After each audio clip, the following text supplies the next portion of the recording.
covering South Bend, Elkhart, and all of Michiana. This is ABC 57 News at 6.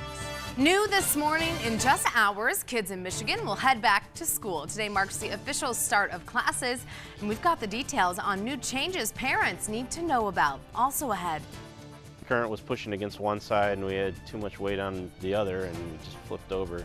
Emergency crews rushed to save a family after their boat tipped over. Hear firsthand accounts from the family left stranded in water without the safety of life jackets. And this morning, the double murder trial for Keith Lentz picks back up in a Cass County courtroom. Good morning, Michiana. Welcome to ABC 57 News. I'm Emily Pritchard. Well, it looks like we're in for a sunny day today. Let's get right to ABC 57 First Warning. Neighborhood meteorologist Tom Coombs for a look at that forecast. Good morning, Tom. Good morning, Emily. Well, temperatures starting out in the 50s across the area. It's much cooler than yesterday morning by at least 10 degrees. If you're walking out the door right now in Edwardsburg and Niles, Michigan schools going back. 54 degrees near Edwardsburg, 57 right now in Niles. Skies are all clear. ABC 57 First Warning live Doppler radar, no threat of rain, and that's going to stay in the forecast for a while. The dry stretch continues. I'll show you any chance for rain and how temperatures go up towards the weekend in your ABC 57 First Warning neighborhood weather forecast. Emily? Well, new this morning, it's time to put those new school supplies to work. Today, classes begin for students in Michigan, and there are a few new changes coming both parents and students need to know about. ABC 57's Eric Stelzer joins us live from Niles High School this morning with the very latest. Good morning, Eric.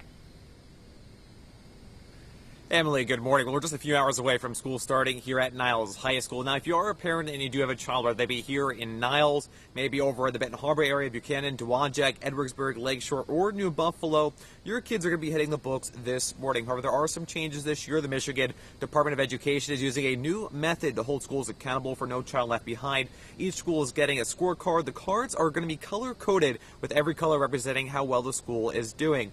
The goal is to meet and exceed goals set at each school and to show gradual improvement over at least 10 years. And of course, this is a little bit different than the No Child Left Behind laws in many other states throughout the country, but it is legal here in Michigan because Michigan is going to be one of the few states that are actually exempt from certain No Child Left Behind provisions. Reporting live in Niles, Eric Stelzer, ABC 57 News.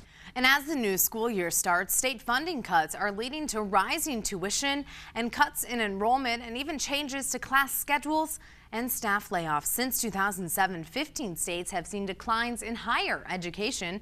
Since the recession, all but 2 states have cut state appropriations for universities. In other news, the double murder trial for Keith Lentz continues this morning. The defense now wants to see tip sheets and all search warrants issued in the case. Well, today the defense may even file a motion for a mistrial. 28-year-old Lentz is accused of brutally killing a Niles couple 3 years ago inside their home.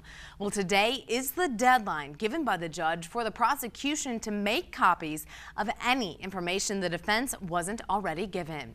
Now, here's an ABC 57 News traffic alert for you. Crews are shutting down Kern Road this morning. NDOT suspended many of its projects, including that one at Kern Road near US 31 to make driving easier for those of you on the road over the holiday.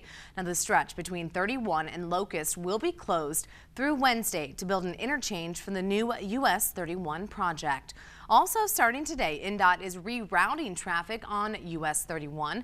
Southbound traffic will be moved to the northbound lanes, and only one lane of traffic will be open in each direction. Now, that's just north of US 30 for about 1 mile. Now, this change will be back in place through December. And if you are in Cass County, well, US 12 is now closed between Conrad Road and M62 in Edwardsburg. Now, that's for railroad crossing repairs. The work there is expected to wrap up in about 2 weeks. Now, here's a heads up for those of you driving through Mishawaka and use Grape Road in your morning commute. Well, today Grape Road will be restricted to 1 lane each direction. The restriction will take place between Day Road and Edison Lakes Parkway. Now, crews there will be resurfacing asphalt. Drivers are encouraged to use Main Street instead.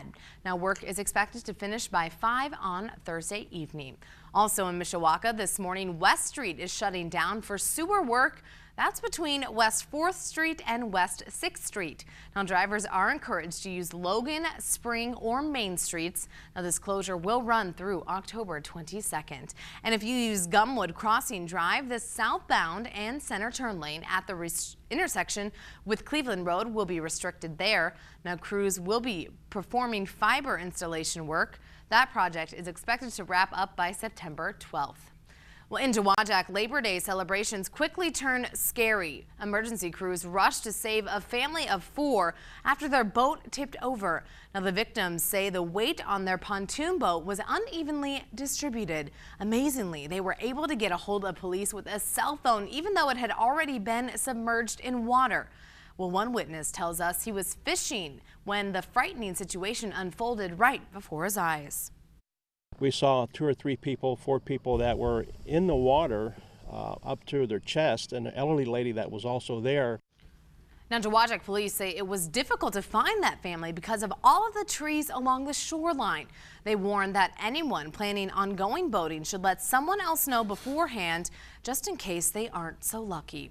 And we now know the names of those involved in Sunday's deadly Elkhart shooting. We've learned that 27-year-old Jamie Benavidez was shot by 3 Elkhart City officers. Well, investigators say he was armed with a gun as he tried to break into a home on Lusher Avenue moments before officers arrived. Well, he and a 14-year-old both took off running. Well, eventually police caught up and arrested that teen. Officers say Benavidez pointed a gun at them. That's when they shot and killed him. Right now, this 19-year-old woman is facing a list of charges. Officers say she led Kosciuszko County deputies on a high-speed chase Sunday. Destiny Moore is accused of taking off from police, reckless driving, and even underage drinking. Police say when they tried to pull Moore over, that's when she sped off. And at times they say she was going more than 100 miles per hour, and police arrested her after she crashed on West Lake Road. Well, an Indianapolis man is dead after crashing his motorcycle into a cement wall. Police say the driver there was not wearing a helmet at the time of the crash. He was alive when they found him at the scene, but died later at a hospital. At this hour, we're still working to get his name. Now to the crisis in Syria. This morning, President Obama will meet with Speaker John Boehner and Minority Leader Nancy Pelosi. The trio will discuss whether the United States should use military force to punish the Syrian government for the reported use of chemical weapons in its civil war.